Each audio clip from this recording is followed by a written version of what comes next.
Hello, welcome to another episode of Funjelah. On this episode, I have my friend Pati Jinich, who is an award-winning chef, best-selling author, and host of her show, Pati Jinich Explores Panamericana, streaming now on PBS app. She also has other shows that she's hosted. She is incredible. I've cooked a lot of her recipes at home, and we get into her story of how she transitioned from academics into food. She is so smart, so intelligent, and so funny and so charming. And I really think you guys are going to enjoy this episode with my friend Pati, and I think you'll enjoy her show. Check it out on PBS. She has a few different shows, but this new one that she is just releasing right now, so good. Also, don't forget, I'm on tour. Go to Anjelah.com and get your tickets to the family reunion tour. See when I'm coming to a city near you. Like, subscribe to our podcast. Go leave a review on Apple Podcasts. Tell everybody why you love us. And if you want to call and tell us what you are grateful for or tell us your matitude, here's the phone number. 747-300-5380. So call us, tell us your matitude and your gratitude. Don't forget to tell us your name, and we may pick your voicemail to play on a future episode. But for now, enjoy this episode with my friend, Pati Jinich. Incredible. Isn't this beautiful? It is so beautiful. We're sitting here. We're in, what is this, Arlington, Virginia? Yes, technically Arlington. We're in Arlington, and the view outside of our window, we see everything. All the monuments. We see the cemetery. We see the Pentagon. Mm-hmm. It's incredible. The National Mall, all the Smithsonian museums, the What's Potomac crazy River. is we were walking. We did the whole from this end to this end yesterday. We walked to the whole. Oh, you did? The Washington mall. National What's it Mall? called? The National Mall. Yeah. We walked the whole thing. And at first I was a little nervous about it. I was like, oh my God, it's too long. But then Rosie fell asleep in the stroller. Thank God. She rarely will fall asleep in a stroller. She fell asleep. Thank God. And she woke up right when we got to the garden, the botanical garden. Gorgeous. So you did the whole thing? Oh, we did the whole thing. We walked all the way to the end. It was a beautiful day. It was just perfect. I loved it. We walked past all the monuments. And then when we got here, I'm looking out the window and I see them. I'm like, wait, we were just walking right there. Like, that's wild to think that. That is beautiful. But yeah, we did a lot of walking. You see yesterday. the cemetery, It's which is beautiful. Yeah. And you live here. I live here. You know, Anjelah, I was thinking, I don't know, I didn't think of these before, but we should have done this in my house. We could be eating huevos a la mexicana, We could. frijoladas, pan dulce, coffee. Like I'm Don't tell me that now. I'm running out of my house as I'm driving because this is such a short drive. Okay. I mean, it is just like 25 minutes. My house is just have to cross the river. But you could have brought your dog. He would have met my dog. Oh, and we could be sitting in my the next time. The next time. I was thinking, like, why didn't I suggest these? I could have been feeding you because you've made me laugh so much throughout the years. I should be feeding you in return. Yeah. Hello. Instead of that, I just brought my coffee. I'm ready to receive. Oh my! I'm so grateful that you did take time to come and be on my podcast. Are you kidding me? I was trying to remember how you and I first got connected, and were we just fans of each other on Instagram? Is that what it was? Absolutely. Yes. I think I started following you first. Okay. Is that what it was? Yeah. And then, so I was trying to I even went back to our DMs and I was scrolling all the way back. I was like, how did we start talking to each other? And I think it was just through Instagram.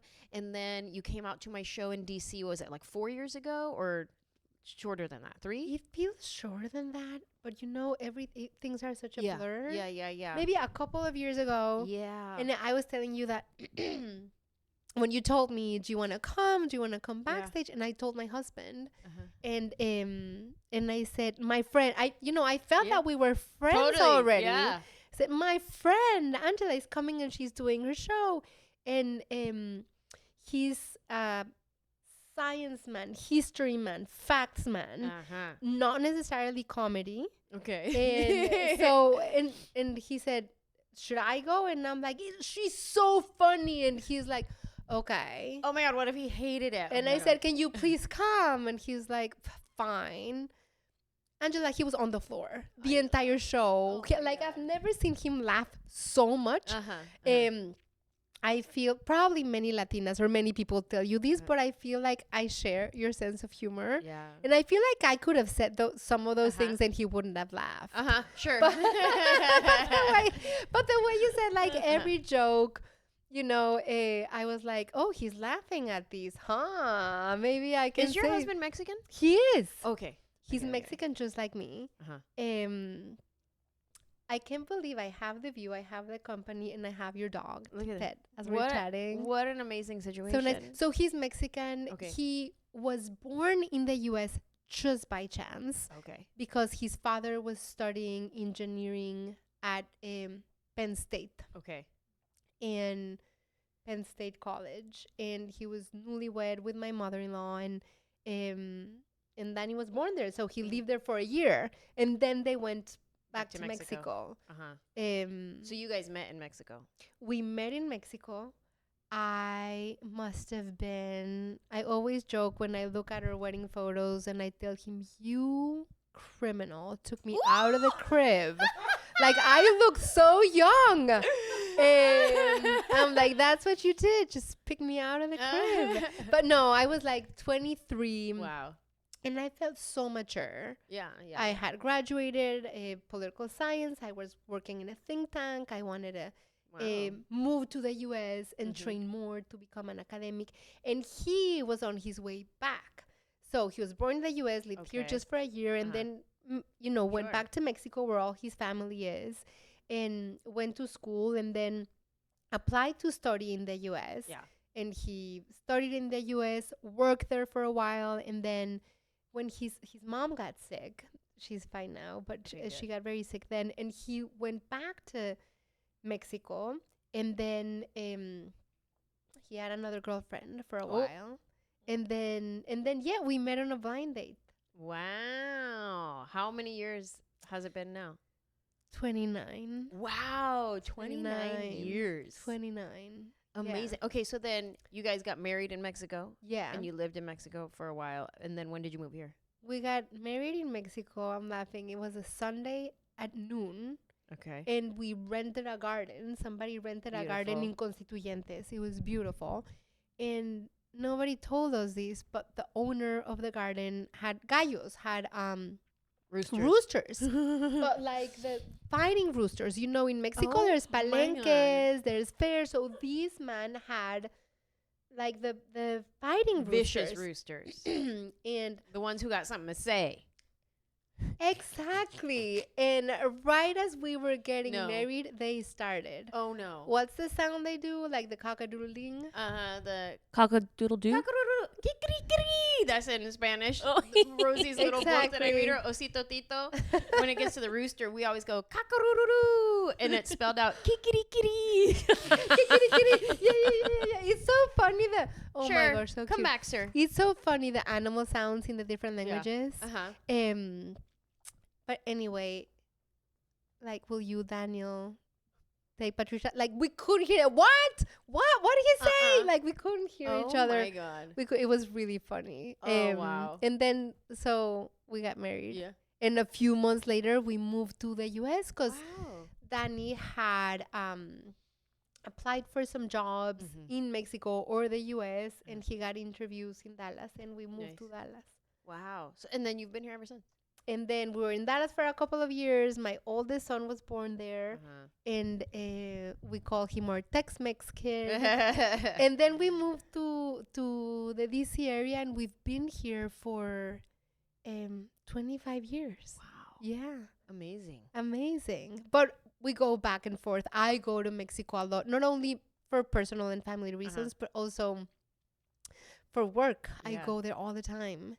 And yeah, incredible how one can grow roots in different places at the same time. Yeah. Unexpectedly. Oh my God. I have so many follow-up questions for you. Yeah. And I feel like each question is going to lead to a different one. But before I get ahead of myself, so you said a second ago that you were studying like academics. Yeah. When did it switch to food? So because let me tell you this, as yeah. you're like, my friend, I'm gonna go see my friend, and Yeah. we were really Instagram friends at the time, and now we're real friends. But at the same time, like I like watch you on social media and your show, and I see all the things you're doing.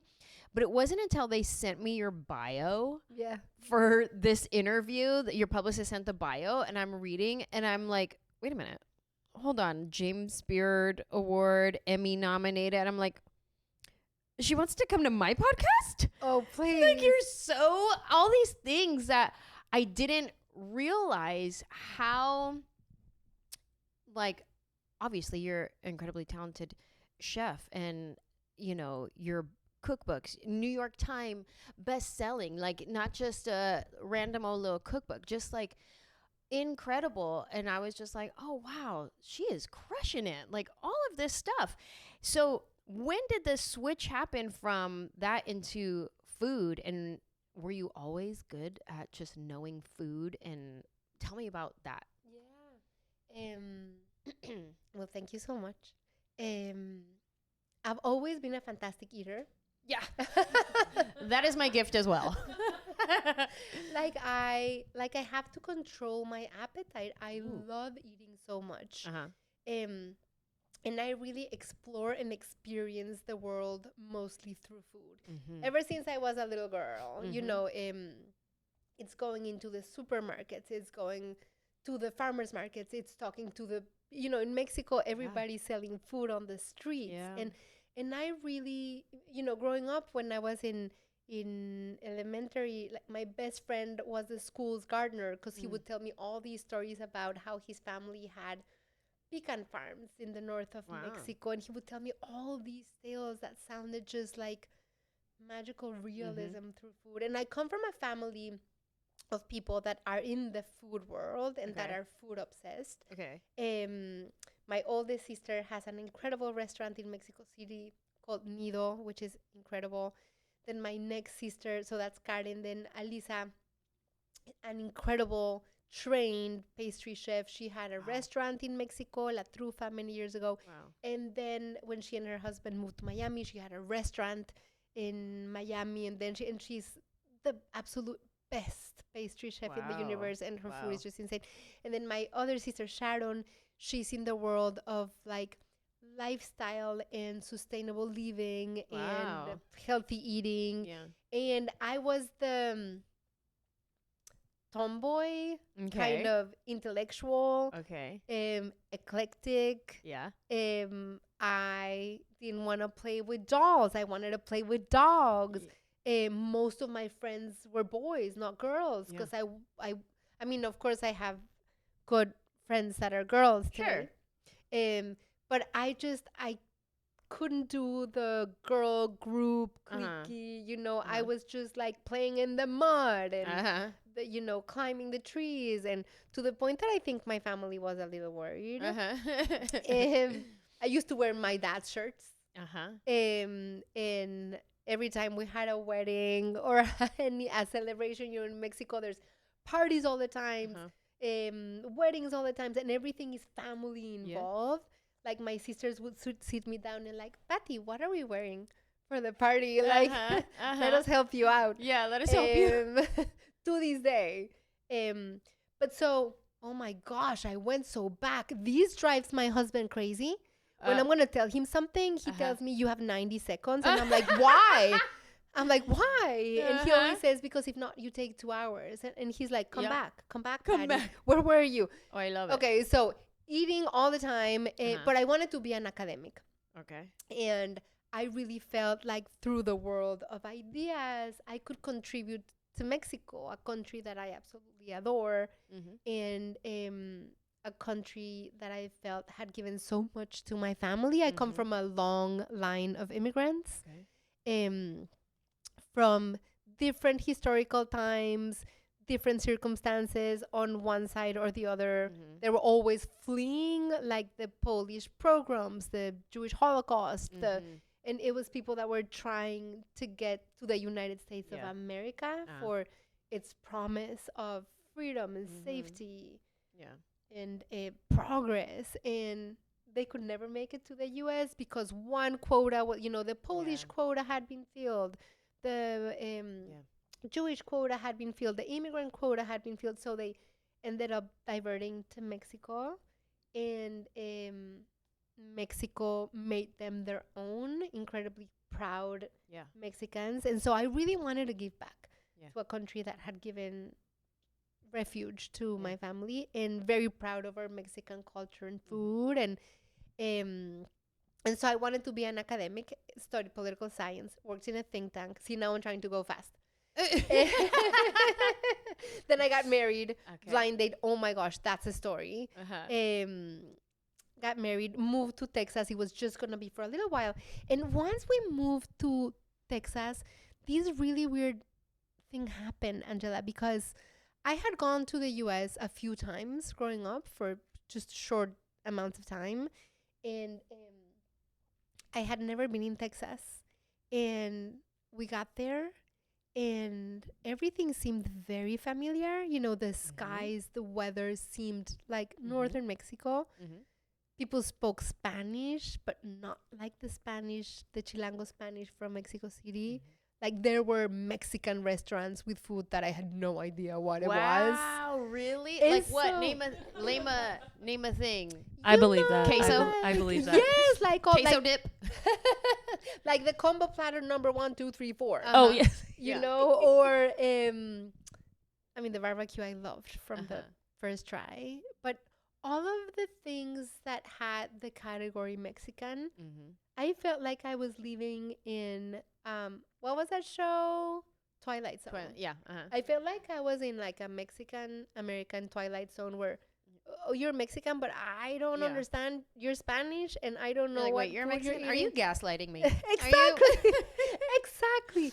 And crazy thing, I had done, historical analysis and political analysis, and I had done a thesis on the history of democracy in Mexico from like the 1860s to the 1990s, and the evolving structure of federalism, whatever. Like, I thought I knew my Mexico. And I get to Dallas, and I'm meeting people from towns and cities and states that I've never been to. Wow. And their Spanish has a different accent.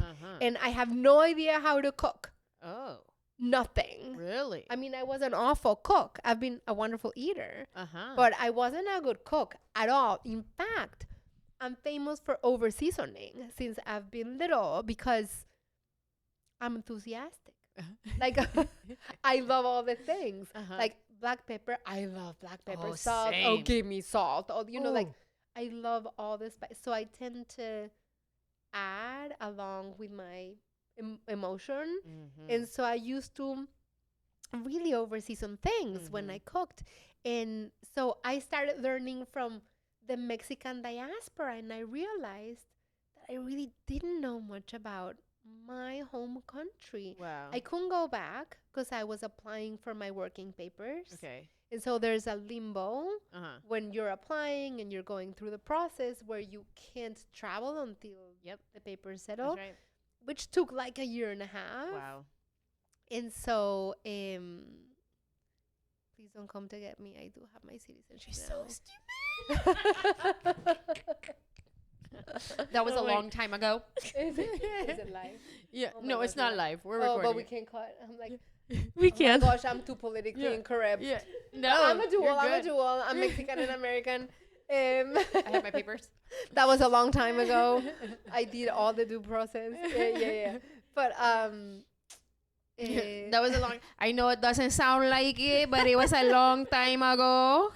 Me llamo Pati. I do speak English. Actually, I was I just came back from Mexico like a month ago because my father-in-law just passed away, and a man I adored. And I'm coming back, and I have my Mexican and my American passports. And I always carry both with me. And so I showed, you can cut this if you want. No. And so I have global entry. Okay. And so I give my American passport, where you can see the Mexican passport under too. I give my American passport. And the man asked me, and he said, well, do you have a visa? And I said, no, I'm a dual. I have American and Mexican. And so he opened it and he asked, and he said, what language do you speak at home? And I said, Spanglish. Why? None of your business? Yeah. I'm like, does that affect my entry? I speak mind your own. I was sent to secondary inspection for a little while. Wow. But yeah, no, I mean, it's, I was missing home because I couldn't go visit. Like, I was so happy to be here, but I couldn't go back to visit to weddings or whatever it was. And so I got so nostalgic and romantic about Mexico. It's like right there, you know, Texas is right there, but I couldn't go. And so food helped me eat my way back to Mexico from these nostalgic distance and this marvel, because I was meeting people from Colima and Tlaxcala and you know, like all these places I hadn't been to. And so I was a terrible cook. Do you know how to cook? Would call, you know, my aunts, my sisters, how do you make your arroz rojo? Like just basic beans, you know. But then I started meeting people at the grocery store in las tiendas de abarrotes, and if I saw someone who was buying jalapenos or manteca or lard, or, you know, I would say, hey, how do you cook that? I mean, Anjela, people would invite me to their home. Oh my God, I love it. Like, I'm making arroz rojo. Do you want to come see? I'm making beans. I'm making whatever. And I'd be like, how do you? And do you want to see? Or we'd get on the phone. I started learning the culinary ways of Mexico, like the regional culinary ways, through meeting Mexico's diaspora, a group of people that are so passionate about their roots and who want to enrich this country with all they have. And so so you're self-taught, but also like stranger taught. Like you're like, you meet different people, they teach you their recipe. And well, that was in the beginning. And then I started cooking like a mad woman, and my husband was traveling a lot. And I would just cook all the time. And then I went back to political analysis. We moved to DC. I did a master's in Latin American studies, worked in a think tank, and my husband kept telling me, Pati, your thing is the kitchen. Like, that's what you should do. And I'd be like, and you're like, how dare you try to hold me back and place me in the kitchen? Like 100%. I was like, I thought I married a Mexican modern man who wanted me to progress, who wanted me to study. Like, you want to chain me in the kitchen? Not happening. So for like 2 years, I resisted it. But he would laugh because I would bring to bed all the food magazines and the food sections, and he would quiz me. So, who's the president of, you know, France? Or what did the Mexican government decide to do on whatever? And I'd be clueless because I'm just reading recipes. And so I decided, after working in a think tank here for a couple of years, that instead of being a policy writer, I wanted to be a food writer. But because I'm a super nerd, I thought if I'm going to write about food, I better know about food. So I enrolled in culinary school. Wow. I had 2 kids then, and I was pregnant with my third. I'm laughing, like the things we do. I had 2 kids, a third on the way, did cooking school at night. Yes. Like, let me stop working and stop contributing to our family's income and go back to school pregnant. Wild. And so I went back to school and was doing translations and things like that. Okay, meanwhile, so when you went to switched. culinary school, was it, did it light something in you where you're like, oh my gosh, I love this? I mean, because obviously you continued on to do that, but was it when you learned from like the heart and you learned from like, oh, this is fun, but then you move into like the technical of it all? How did you do with that? I loved it so much because I am just curious by heart, and anything I don't know, I want to know. Like, if you tell me now I'm going to go on a submarine, want to come? Yeah. I'm going to go to Wichita, I've never come. Yeah. You know, I'm just very curious. But mostly, it like ignited something in me because there was nothing in the entire curriculum about Latin cuisines or Mexican cooking or ingredients. It was European centric, which is what most cooking schools had been. So, of course, Mexican cooking has a lot of French and Spanish. I mean, we were a colony of Spain for 300 years, but there's a lot of French, there's a lot of Spanish, but there was nothing on chiles or spices or cherry, like just nothing. So I really felt like there needed to be like a whole section devoted to the cuisines of Latin America. And so I thought, I'm going to do that. Wow. So I finished. I was teaching cooking to like friends and neighbors and trying to pitch my paper. I took a class on writing on the weekends because I knew how I believe in continuous education, and I'm very active. Drives my husband a little crazy too. Let me tell you, I graduated high school and said, "Oh, thank God, I'm done." But look at you. You can't stop either. I see you. You're everywhere. I love following you. You're bold, bright, brilliant, funny. Thank you. You're such an entrepreneur. Thank you. But anyway, I just wanted to have this skill. I wanted to have the backbone. And I started teaching, and I went to the Mexican Cultural Institute, and I said, hey, you guys don't have a culinary program. Like, the cooking schools don't have anything on Mexico. Like, we're a mother cuisine. Yeah. Let's have a program. And my plan was to have a program where people could learn, like the regions, the historical times, the ingredients. And they were like, yeah, put a program together, like put a curriculum, a professional curriculum, and bring funding, because we have no funding. Like, the kitchen had no working oven, no working fridge, no pots, no pans. And they said, if you can put a program together and get the funding to kick it off, like, the floor is yours. And ignorant me, that's why I always say ignorance is a blessing. Yeah. I was so excited to do it and to have a Mexican teach Mexican, because I felt like people who weren't Mexican, that were teaching Mexican food, were treating our food and culture like as artifacts from museum. You take the tortilla like this, or the chile like this, and he was like, no, it's easy, you can do it. If you don't want to make it, you buy it. Like, not take ourselves too seriously. And so you put your curriculum together. Yeah, I'm just laughing because it took me like 2 years. It took me like 2 years to get the funding. To, like, the people that went to my first class were my OBGYN. Yeah. My dentist, my neighbors, my kids' trust parents. me, I know people who want to sign up for this class. Right. I mean, it was like I would just go to the doctor to my review and like, hey, by the way, I'm teaching a class on Tinga. Want to join?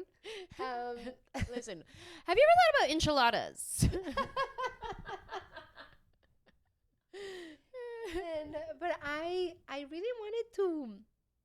Oh my gosh, I am dying with your dog. I'm gonna take him home. Yeah, he's the best in the world.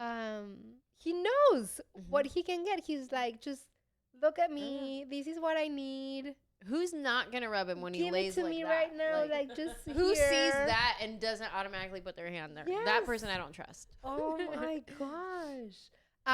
So anyway, so I started, and once I started, I couldn't stop because I had risked so much. Yeah. I had resigned to my job. I had already switched careers. I really had nowhere to go but continue. And people ask me, they probably ask you all the time too, like, how do you get to do what you love in a world where there's so much competition, or being entrepreneur and building your career, what you want to do is so risky. And I always tell people, because it's always when people ask me, I feel that it's because they're already in the limbo. They want to do it, but they don't. And I think that living in that limbo, when you haven't made that decision, is the worst of all worlds, because you're suffering the consequences in your imagination of not leaving, staying, switching, because you're just imagining. What if? Exactly. What if this way? What if that way? Como my dad, who lives in Mexico, always tells me, me dice, lo hubiera ya se chingó. Like, el hubiera, like the what if, is messed up from the moment you say it. Yeah. And so, Wow. so I love what I do so much. So you started your curriculum, you got your funding, I your got my teaching. funding. When did you win your James Beard Award? Tell me about that. Okay. Yes. Okay. So I started cooking at the Mexican Cultural Institute, and in order to fill the classes, because I had committed, we're gonna do 6 classes, and I thought it was gonna be like 6 classes in the kitchen, like 10, 15 people making tortillas, eating hot chocolate, learning about the history of a region or a celebration. And when I said, okay, I have some funding, I had called the big stores to see if they would just donate their samples of oven. And they did. They donated the oven, the fridge, and so I said, okay, we're ready to go. I have like the first 15 people that want to sign up, and they were like, no, 15, no, Pati, look at the room. We need to do the classes in this room, which holds 100 people. Oh, wow. They said, if we don't do it this big, it's not worth it for us. Oh, wow. So I said, okay. And they're like, you don't want to do it? And I'm like, oh, yeah, we're doing it. Oh, yeah. So I walked out and I'm like, what am I going to do? Where am I going to get another 85 people? Yeah. People were really questioning, like, what are your skills? Like, what's your experience? You're teaching cooking. Have you taught cooking before? So I started just calling the radio show and the TV show and saying, I mean, we used to, as Mexicans, I joke because Cinco de Mayo was our one shot. Really? You have one time a year where you can pitch your book, you can pitch your business, you can pitch you're a Mexican, or get that Cinco de Mayo slot. And now we have Hispanic Heritage Month. Right. Which we have to share with a lot of countries. Because even when I started my comedy career, so many times promoters would try to get me for Cinco de Mayo weekend. They were just like, oh, we got a great theater. It's Cinco de Mayo weekend. And I'm like, okay. You know what I mean? So I get it. Like Cinco de Mayo is the one where they're like, let's bring in a Latino to come. Let's bring a Mexican to come and do this. And, it's Cinco de Mayo. It's either you or there are 5 other people who are doing Mexican. And it's people you admire and people you want to support, but everybody's fighting for that slot. Yeah. And 6 de Mayo, you're screwed. It's done. Yep. You have to wait until next year. Bye. Bye. 364 days. But I would say, Cinco de Mayo is coming. I can, make tostadas or enchiladas or something. And they're always looking for content, like the local shows. And so they said, sure. And I said, if I come and cook, can I talk about the classes? I had no media training. And the first time that I did a live local TV thing, I was wearing like my little, chef's coat. And I brought all my bowls and pans and the swaps. Because if you're making chicken tinga, you have to show this is how it looks raw. This is how it looks after 15 minutes. This is when it's ready. And my husband dropped me off at the studio. He left me in the sidewalk with all my swaps and like pots and pans and things because he needed to go to his office. And just left me there, set up, and they put the microphone on. I had a lovely host who was super warm and welcoming. And, those segments are 3 minutes. And so talked about Cinco de Mayo, talked about the food. And they're like, okay, that was great. Thank you. They were like taking off the microphone and I'm like, no. Yeah, wait. One more thing. Hello. Jolon, hello. Do you want to learn how to do guacamole? I think I've made like 1,000 guacamoles by this point. I love guacamole so much. But I feel like it used to be. So this was 15 years ago. Okay. Yeah. Also, not much has changed because I just saw that you were on Sherry's show. Sherry Shepherd doing Cinco de Mayo cooking. I was also just on Sherry's show. I saw you. You were so Oh my gosh, you were so Thank funny. you. You were leading up to Cinco. Yeah. And then Wilmer Valderrama was on too. I was like, wait, I know he's not Mexican, but is this like a Latino episode leading up to Cinco de Mayo? What is this? And then I saw you were on there doing cooking too. I was like, okay, it still is Cinco de Mayo weekend. Who can we get? It is. And I feel like if not, as a Latina, you need to find something else, right? Like it's not Cinco de Mayo. I mean, thankfully now there's Hispanic Heritage Month, but that wasn't a thing 15 years ago. Yeah. We do have to share it with a couple dozen other countries. Yeah. It's great. And then there's Day of the Dead. Mm-hmm. And then there's Posadas. And then there's Christmas or New Year's. Yeah, but yeah. I feel like there's a pendulum, right? There's the people who say, oh, don't touch. Or Cinco de Mayo, don't touch. If you don't touch the Cinco de Mayo, because in Mexico we don't do much for Cinco de Mayo, or don't touch or Dia de Muertos, or don't touch our posadas. Like they're sacred, and if you do it in the U.S., you're Americanizing it and you're commercializing it. And I'm of the view that it is a great gateway, an entry point to show people who we are. Yeah.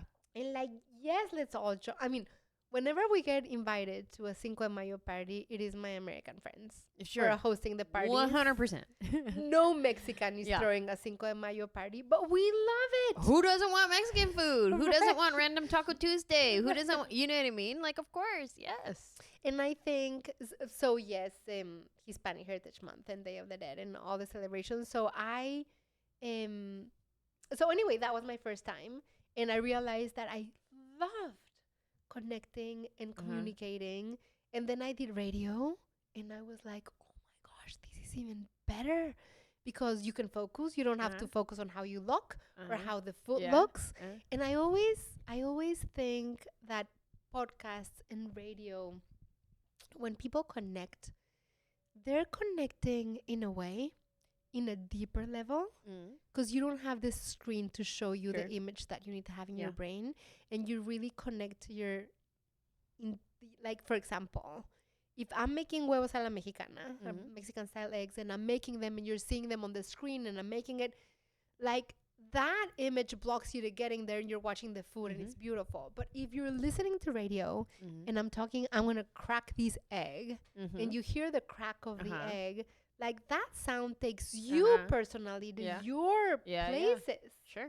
Like, your imagination in a way is more free and can go deeper when you don't have the image to show you where you need to go. I don't know. That's like people who like books more than the movies. That's Danielle. Danielle's a book girl. Oh, yeah? And I'm like, I'll see the movie when it comes out. And then, but there's one time where I said I want to read the book before watching the Which movie. one? Once in my life. The Marsh King's daughter.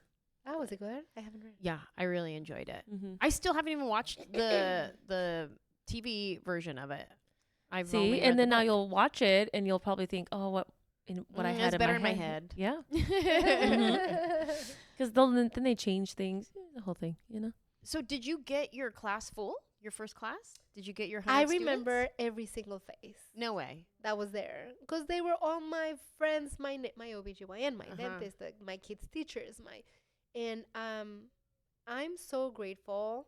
I'm a little emotional of late, just because my father-in-law, I feel like he leaving kind of made my heart be bigger and love more and feel more.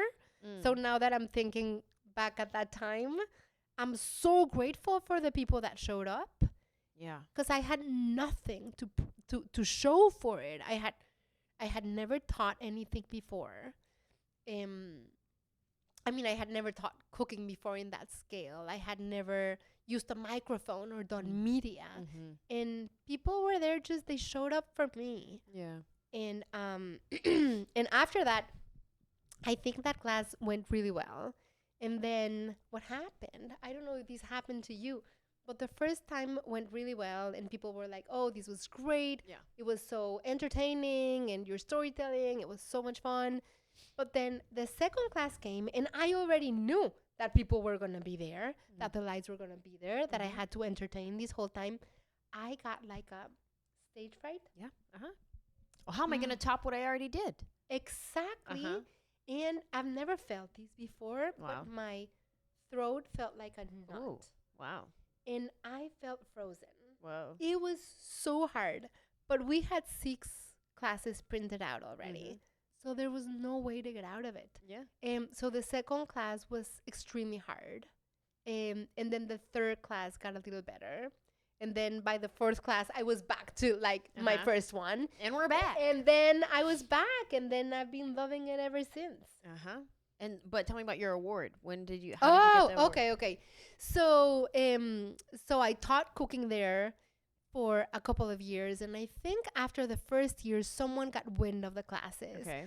Because they were really fun. Yeah. And I was going over the top with the food. So, for example, if I was doing a menu on the history of vanilla, it was a history of vanilla that comes from Veracruz, and so I would have a menu that showed how vanilla has been used since the Totonacas, since indigenous times, to like modern Mexican cuisine, like from the vanilla bean to the seeds to the extract, to frying it, to macerating it, to, I mean, I'm a nerd. Yeah. And so I do all the menu, and then after I demoed everything, people would eat that thing. I mean, it was insane. Yeah.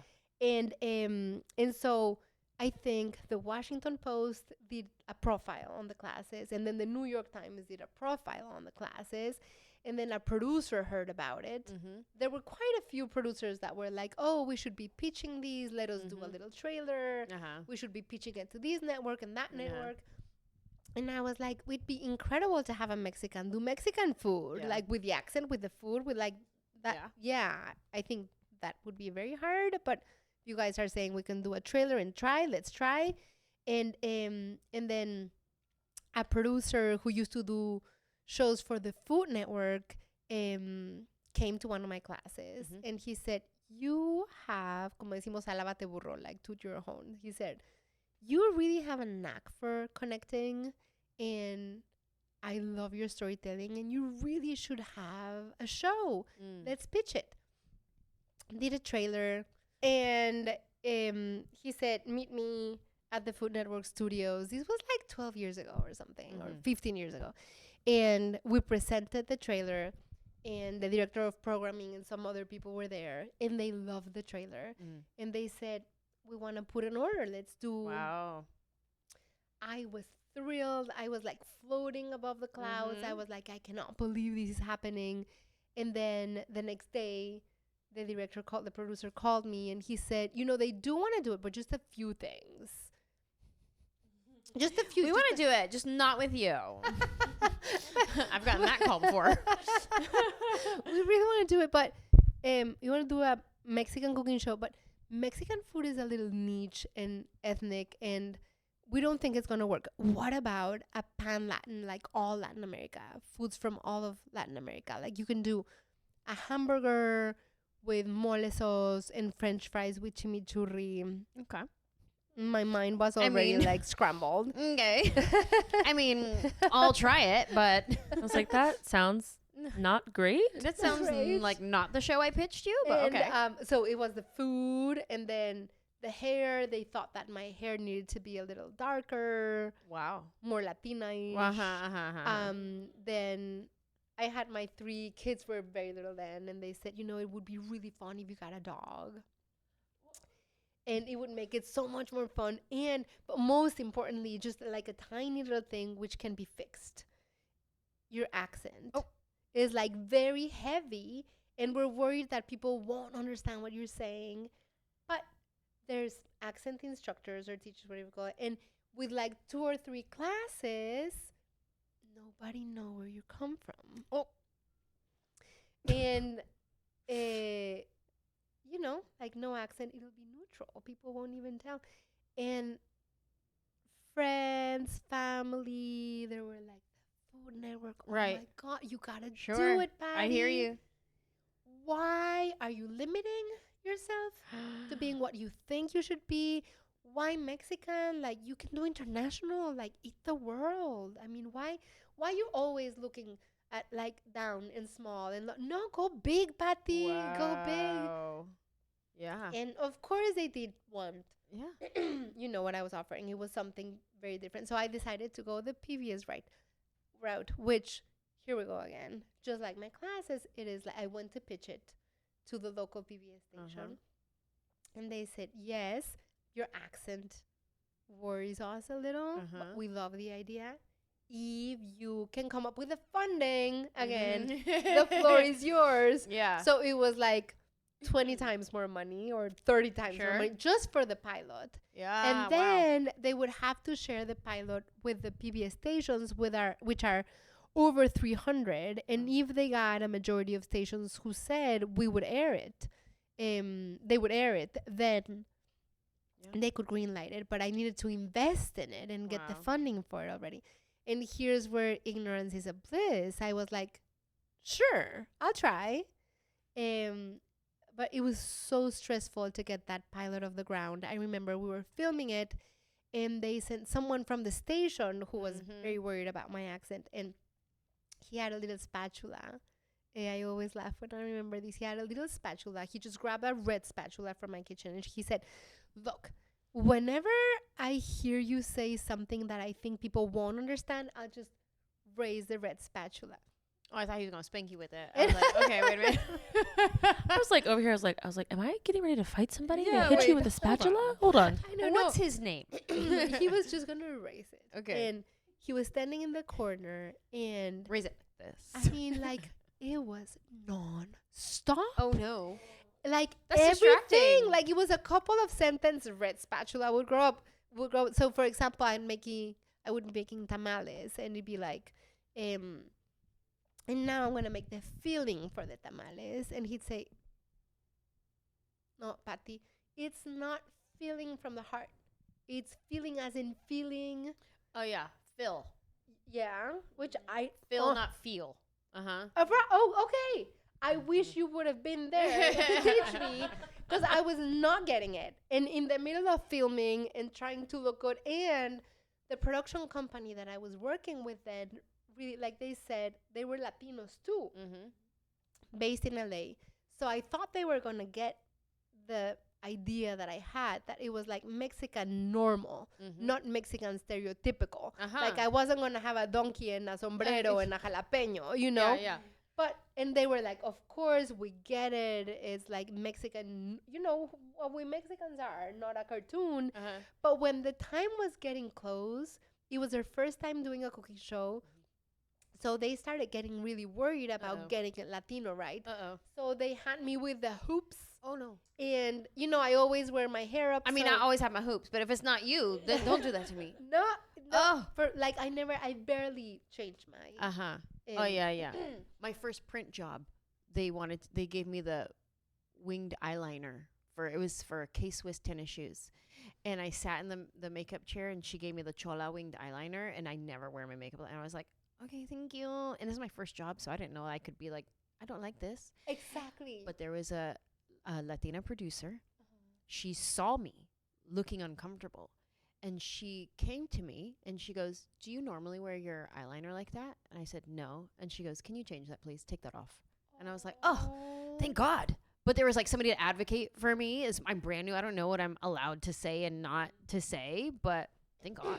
Oh my gosh. Well, I can totally understand that, because I couldn't say no, because it was the team that I had hired that I trusted. Yeah.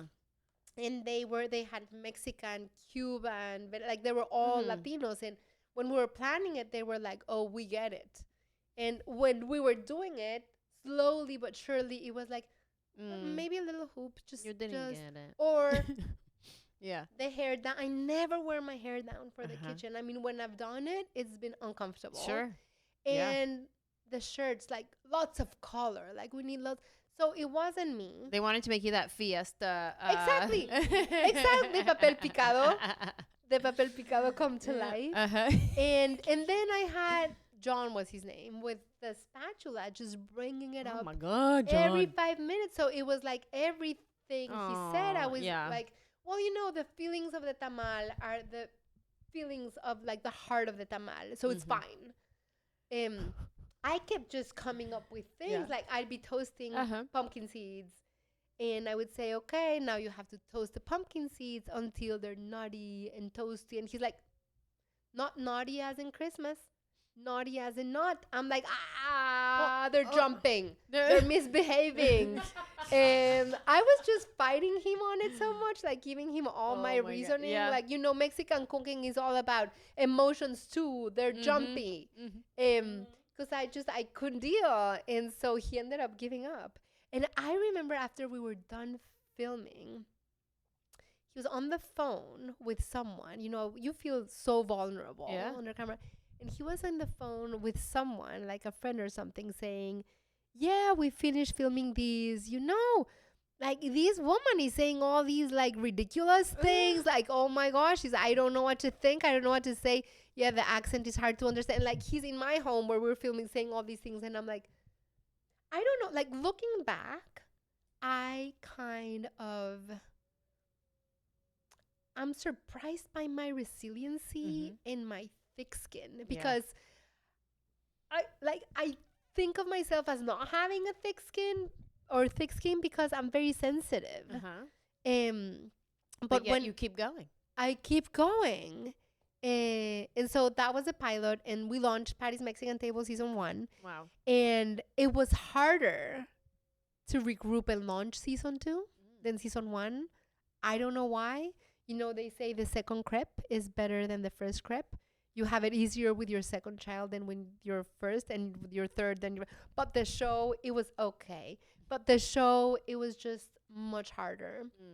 And then after the second season, I switched production companies to a production company that had been doing cooking. Yeah. And ironically, they didn't have that many Latinos, but they understood my feeling of, we don't need to like Latinize it in a cartoonish way. Yeah, that's great. And I mean, now I realize it really doesn't have to do with, are you a Latino or are you not a Latino, but do you get it? Yeah.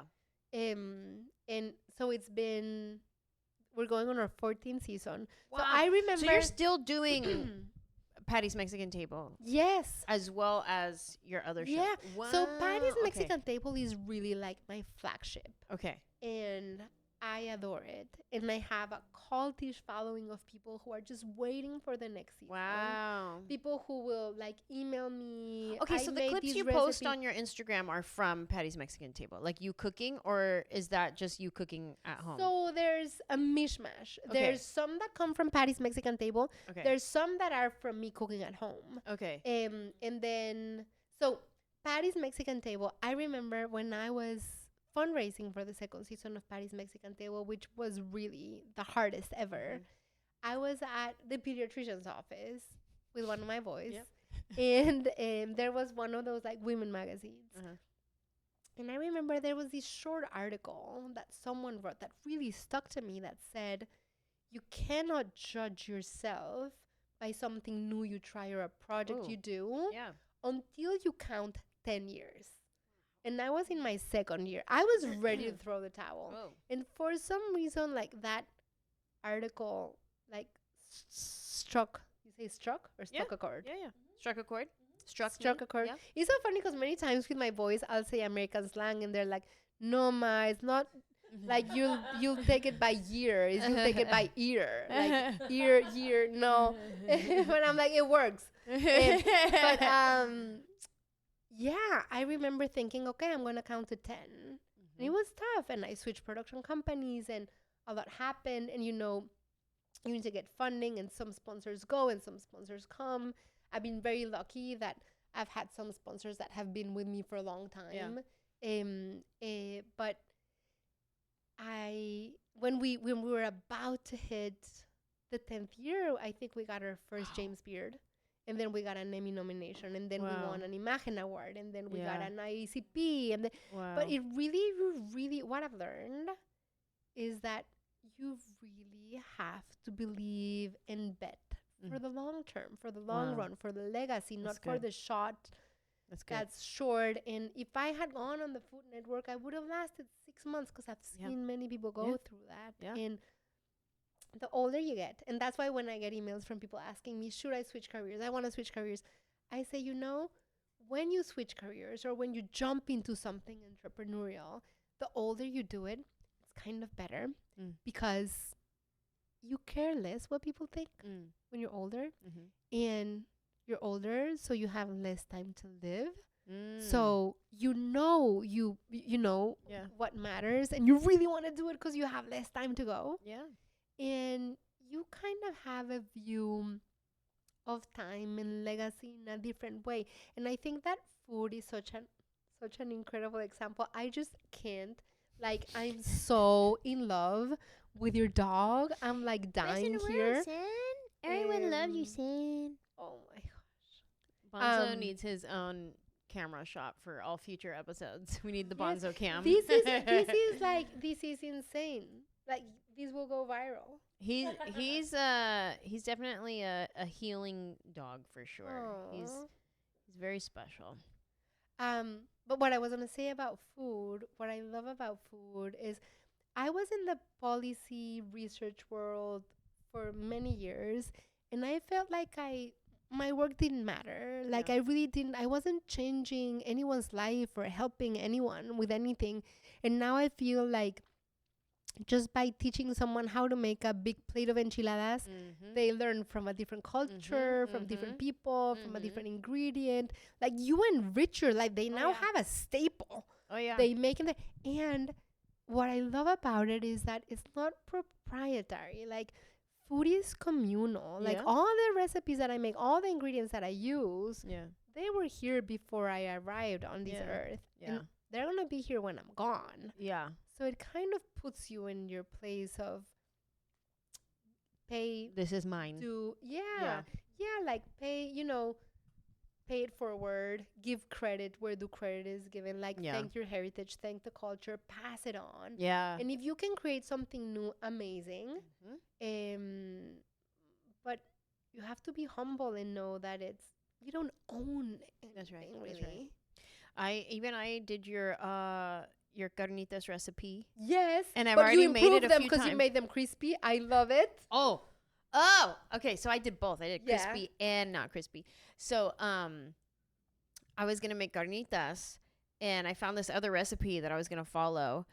And then all of a sudden pops in my feed, you're doing a carnitas recipe, and I was like, oh, maybe I should do hers instead. And I had already started buying the ingredients, right? And it was just similar things.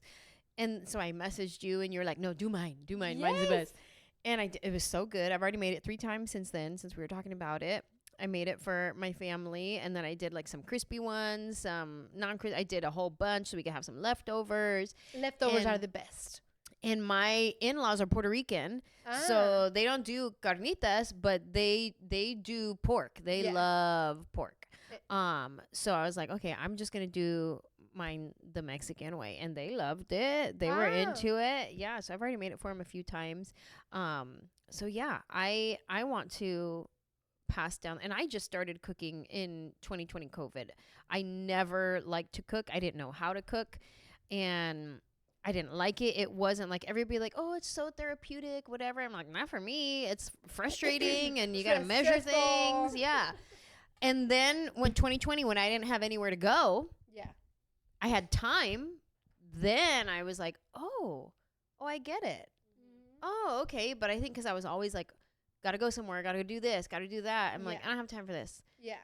So then I started cooking. Then I started following recipes, and I think that's why I really enjoyed your page and all your videos. And I'm like, oh, I'm going to try that. Ooh. And then a lot of times I was like, oh, I just want to come to her house. And you could have been in my house today. I don't know why we didn't think about it. Like, I'm 25 minutes from here. It would have been great. And I'm testing recipes. I'm testing recipes because I'm working on my 4th cookbook. We could have been your test. What do they call them? Test bunny, test rabbit, test dummies, test dummy. It's technically test dummy. Guinea pig, yeah. Or guinea pig. Guinea Guinea We pig. could have been that. I would have loved to have been that. Everything would have been great. I love hearing like how you started and where you're at today, and hearing some of the no's that you got along the way, or some of the, maybe it wasn't a full out no, but it was but just change everything about who you are, and then it's a yes, so you make it your own no. to see where you are today, how hard you had to work. Like, you didn't just get a class given to you. You had to find the funding. You had to put that all together. You had to find the people to come to the class. And then everybody's like, oh my God, this should be a TV show. And they're like, yeah, great. I believe you. We could do a TV show, but find the funding again. Like, so much work to get to where you are today. Like, this wasn't handed to you. None of this was just like, oh, let's cast her and put her in. If anything, they were trying to uncast you. You know what I mean? So through all of this, where you're at, bringing it back to what this podcast is all about, is gratitude. Tell me something that you are grateful for, whether it be a part of your career, somebody that's helped you through your career, whether it's your family, your support system, whether it's a friend that you had going through culinary school, whatever it is. Tell me something that you are grateful for. I love that. I love your work. I love your podcast. And Thank I you. love to see you cooking, by the way. Thank you. So you should keep on at it because your cooking videos are the bomb. Thank you. I'm trying. I mean, I'm just insanely grateful for so many things.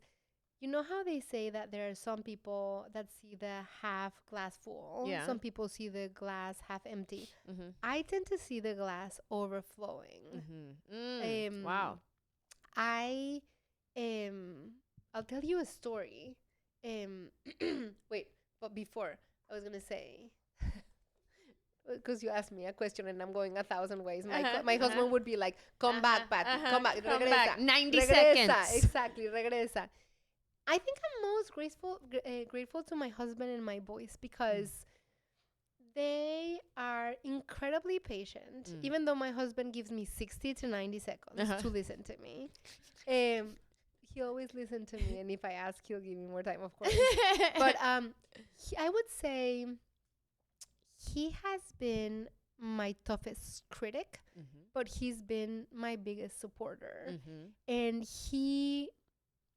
I go like this, you know, like I feel things so much. I'm like crying or laughing or crying or laughing. He always brings me back to the middle. And whenever things happened, I got an insane amount of no's. I pitched my first cookbook 39 times. Wow. Before the 40th said yes. Wow.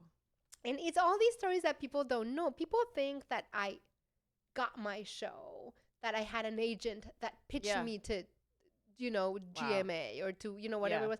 Like, it was cold calling and knocking on doors. And my husband was, at the same time as he was very supportive, because I switched careers, we had kids, I had to let go of my income, and he supported me to go to cooking school, and you know, through all the changes, and he would be the one to tell me when I got, like, there are 39 no's for the cookbook, or the dozens and dozens of doors that shut on my face for the funding or for the network or for whatever. He would tell me, you need to, like, pick up and do stuff. It's not you. It's not personal. Yeah. So I feel like being the fourth of 4 girls, maybe it's that. Yeah. You know, you want to be loved. You want to be liked. You want to entertain. You want to, and taking the no's, you can take it very personal. So he taught me how to not take it personal.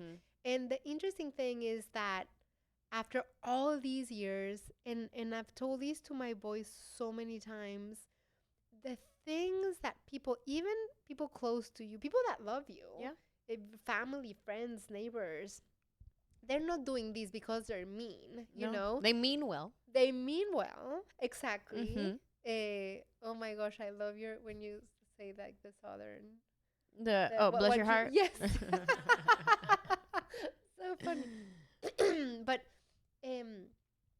people will ask you to give up or to change the things that are the hardest for you about yourself to swallow, the things that you feel the most vulnerable about. I mean, my accent. Yeah. It's been rough. Yeah. If someone recognizes me today at the airport, it's my accent. That's right. I love it. Look at that. And I did not take a class, and it's gotten worse because it's evolved. because got now, worse. it got worse because now I learning. You know, I'm of the group of people that migrated that are the ones who may never fully belong. And in Mexico, we're the ones who left. So we're in this limbo, but we can be a bridge. Yeah. I mean, my kids, they were born here. Yeah. They were born Mexican American. Yeah. And but I always tell them to never put on the negotiating table what you feel the most vulnerable about, because that is typically what will be your superpower. Ooh, you better preach, Patty. That is good. I mean, it is, because it is the things that people want you to change, the things that are who you are at your core, and the things that the world may get to know you for. And it's those, call it weaknesses, vulnerabilities, that people connect with you. Nobody has it made or settled or done or figured out. That's good. And so when you show who you are truly, people connect from that trueness with you.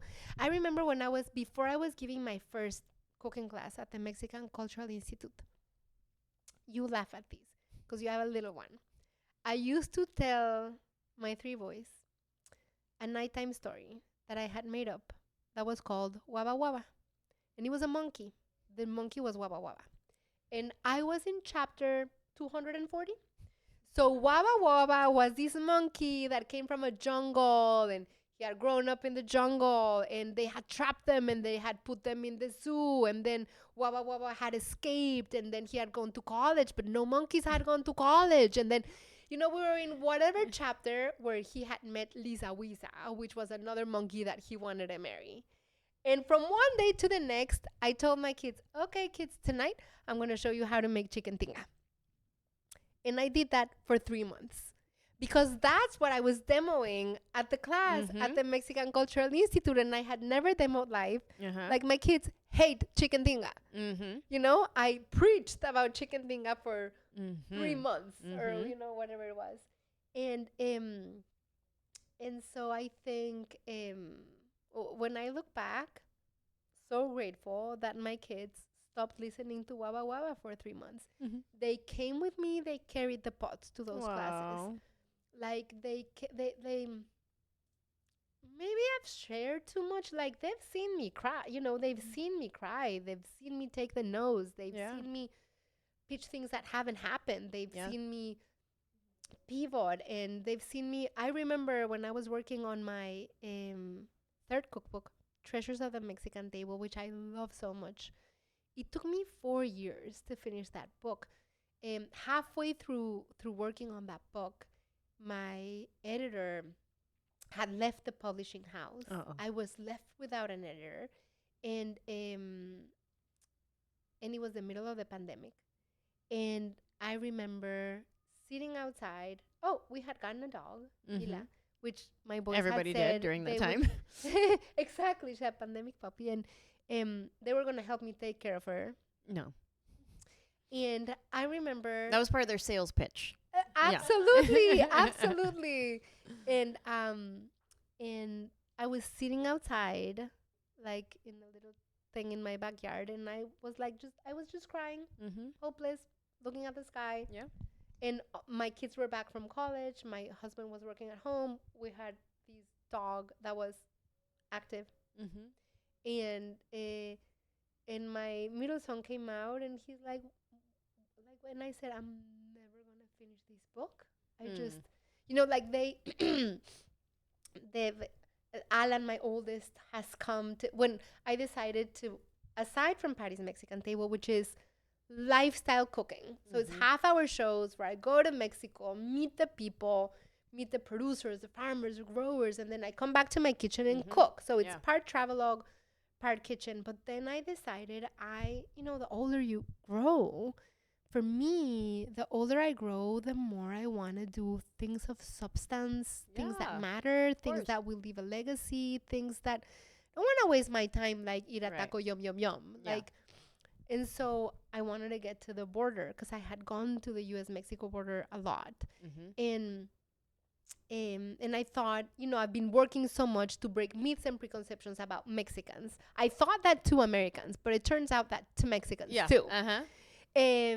And I really wanted to go to the border, and it was not a good time to go to the border. And I trekked the entire U.S.-Mexico border from San Diego to Brownsville, and my oldest son tagged along. He did? Wow. Yeah, and he's now a journalist living in New York. He was taking the photos, and and it was tough. Production was really tough, and filming was really tough, and but that was a great all show. of them. I remember watching that one on the airplane. Oh, La Frontera. Yeah. It was so good. I remember thinking, like, I want to go to these places. Like, the best tamale, I want to go. Yeah, and the so best good. burrito, and the people are so incredibly generous. Yeah. And being from these group of people, like fresh migrants, who you're not from here, you're not from there. The people from La Frontera are never from here or from there. Yeah. So I felt so at home. Yeah, I bet. Listen, before we wrap things up, I want to ask you a quick question about your new show, the Panamericana. What's the full title of it? It's Pati Jinich Explores Panamericana. Panamericana. Okay. So you have 2 episodes out so far? I have 2 episodes out. The third one will come out next week. Okay, so I saw the first episode. I'm halfway through the second one. But yay! Let me tell you. Let's talk for a quick second about the Russian lady. That was hard. Oh my gosh. So you start in tell everybody about the show. Like, you start here, you go all the way. So the show loosely follows the Pan American Highway, which is a series of roads that connects the countries in the hemisphere from Alaska to Argentina, and it's a symbol of connection and collaboration, and it's like a metaphor because I definitely go off the road. Sure, of course.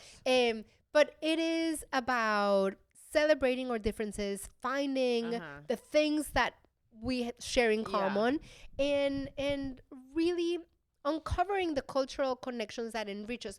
And what is fascinating, Anjelah, is that it is an outward journey. I go from, for the first season, I go from Alaska to the bottom of Canada. So I'm out there. I'm leaving my home in DC. But it is more of an introspective journey because the United States of America is made of communities and people that either come from or have a connection to all of these different regions and countries. So I'm hoping that we will understand ourselves better. So I feel like with Patty's Mexican Table, as a Mexican, I was able to, from a distance and then going deep into the different regions as a Mexican, to understand myself better. And I think that for Americans and Mexicans, we've been able to understand Mexico better. I'm hoping that it will help us reimagine what it means to be an American in the full sense of the word. That doesn't mean that you cannot be an American from the United States of America. Yeah. Of course not. That means that you will understand, your sisters and neighbors a little bit better. That doesn't take away from you. No, of course. That makes you more. Totally. So you started at the furthest part of Alaska. Utqiagvik. How long were you in each place? Because you covered a lot of ground while you were there. You did a lot of things. And I'm like, was this 2 weeks or 2 days? Like, oh my gosh. So I was afraid of coming back to a home with a changed lock. That's how long it were took. You gone? That's how long it took, like almost 2 months. Wow. And we did in 2 trenches. And you were so you were gone for a long time, and then you would come home. So it's not like you were going for a week and come back. So we did Alaska, the entirety of Alaska in one go. And how long was that? 3 weeks. Over 3 weeks. And then came back home for a couple of weeks and then did Western Canada. Okay. And I had never been to any of the places I went. And increasingly, I love going to the places I don't know. Because then the audience comes with me as a participant. Yeah, no, it was so cool just watching that and seeing the different people. And but when you got to the Russian lady, I want to talk about her for a second because Nina, yes, it was raining. It was thundering outside. Well, okay, so you go to all these people, you're sitting down with them. They're talking about their Filipino culture, and this one she's talking about moving here. She's Mexican American and LGBTQ, and now oh my God, the state fair in Alaska. Take me now. The different food.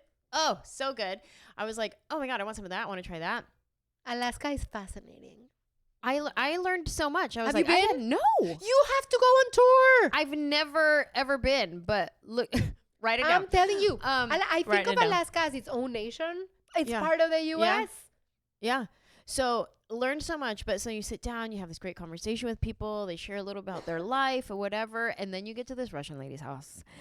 And she's full on the most, like bringing you this. No, I'm going to do it a little bit like this. And then here's my thing that I wear. I'm going to put it on you. And then I'm going to answer a question. And then you start asking another question. She goes, let me finish. And you're like, oh, okay. Yes. Like she was so over the top, but in love. Like none of it was rude. She was just like her own self, and you could see like why she's a staple in her community and why people know her. But it was so funny watching you not be able to handle this. Okay, I'm okay, I don't need that. Okay, I'll wear it, that's fine. It was so good. It was crazy. It was like, eat the dumplings, don't touch, don't cut, put in your mouth now, hot like the tea, now drink, drink, like, shall put, like the sofa, the cushion. It was like, I didn't know what hit me. It was crazy. It was so much. Oh, did you see she started filming? Yes, I was cracking up at that. That sounds like something my dad would do. Like, oh, let me also film on my own phone so I can watch this back. She puts their full camera crew, and she puts up her own phone to film too. And I told Joe Flora, the director of cinematography, he's filming, and I'm like, she's doing her own show, by the way. It was crazy. She's trying to do like a 2-for-1 special. Yeah, like, well, BTS. if you're filming, she's covering all also, the BTS stuff. No, it's such a great, it's a beautiful show, and I love it, getting to see other parts of the world and the food. You're so brave when you try some of these foods, and it was like, okay, this is blood and what else? Like intestines, and I'm like, and you're just like, okay, and I would be like, ooh,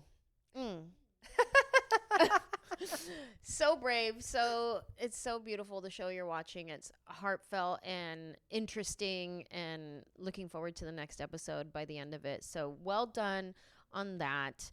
And I am so grateful for you coming and spending time with me today. And next time we're going to spend time in your kitchen. Yes. Would love that. And we should do a episode of Foodies I Follow at your house.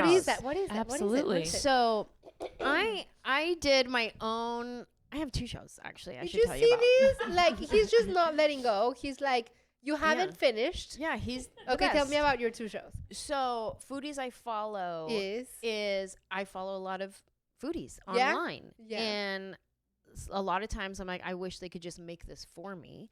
So I was like, why don't I go to their house and let them make it for me, like whatever their most viral dish is. That's brilliant. So I started going to different. I have a few episodes where I go to a foodie's house, and I'm in the kitchen where they are filming all their viral TikToks and their Instagrams, and they're making for me their most viral dish, and I'm asking about their lives and how they started cooking and things like that. And so we started that. We started doing a few episodes, and then we had to put it on hold because then I got asked to host this other show that we were just filming. It's called Feed a Comedian, and we're just filming a sizzle reel. Incredible. That sounds incredible. So tell me about that show. It's basically the tour. I'm always touring, and what we naturally do is we look for the best food wherever we are. Let's go find the best. What's the most Yelp rated restaurant? Google everything. We start asking on Instagram, where should we go eat? We're coming to this town. Where should we go eat? Blah, blah, blah. So this was basically getting to know each city that I'm touring through their food. And meeting a local person there who they're known for their famous hot chicken and blah, blah, blah. Getting to know them, how they started, whatever. Trying a few different places around the town. And then later that night, I go on stage and I talk about it. And so it's called Feed a Comedian. And I love that. Yeah, so that was a sizzle reel that they were pitching to a bunch of different networks. So I had to put my Foodies I Follow on hold while this one took center stage to go pitch around. And that needs to happen because that is so maybe brilliant. We should take it to PBS. That is, yes, wait a minute. Honestly, hey, PBS. Hey, PBS. That really should happen because you're also deeply connected. Where are we with on the funding ish? You're like, you have it, right? Yeah, He's listen. got it. You guys, so many people reach out to me. How do I get a show? How do I get the funding? And most times is who got it for you. Like, just connect me to the person who did it for you. Yeah. As if I could just say, just call my friend here. Yeah. He's gonna make it happen. Like, you know. But I was gonna say, I have so many lessons learned, so many things that I can share of things I know I know now. Yeah. I didn't have to do, but some must. Yeah. So, Amazing. I think that needs to happen. But also, I feel like something really unique about you. I mean, so many things. I think you're the funniest. Thank But you. you really connect so deeply with each community that you're visiting. Yeah. And food is really at the core. I always say that food unlocks these like little secret door, like that little door that nobody knows that exists, that allows you to have conversations that otherwise you couldn't have. But it also makes people vulnerable. I remember before this is what I was going to say. Before I taught my first class at the Mexican Cultural Institute, after I stopped telling waba waba stories to my kids for 3 months and told them chicken tinga stories, one of my sisters-in-law was visiting. And I remember being super stressed. And she used to give like classes and talks in many places around the country. And she told me, her name is Claudia, and she told me, Patty, the one tip that I will give you before you go on stage is you need to break the ice by laughing at yourself. So just laugh at yourself, whatever it is. So, of course, I started with my accent because... But what I was going to say is that people connect with you because you put yourselves at the level there, because they're judging, right? You're on stage. Well, you know that better than anyone. And by making yourself vulnerable, you're 100%. Allowing them to connect. But when you do that with food, like they're already connecting to you 10 times more because you're talking about something that irrationally they adore. So by you acknowledging that you ate it, you're already connected to that community. Yeah. Well, I think that show needs to happen. Amazing. Well, maybe you'll be our producer. And Pati Jinich presents Feed a Comedian. With Anjelah Johnson-Reyes. And then I'll be laughing in the audience for every joke, for sure. Yeah. I love you so much. Oh, me too. Thank you for coming and being a part of my podcast, sharing your life with us, your gratitude. And I wish you all the best with this new show. And I'm going to have to go look at more of your Patty's Mexican Table episodes and pick my next recipe to make as soon as I get home because I miss my kitchen. Thank you so much. I appreciate you. Thank you.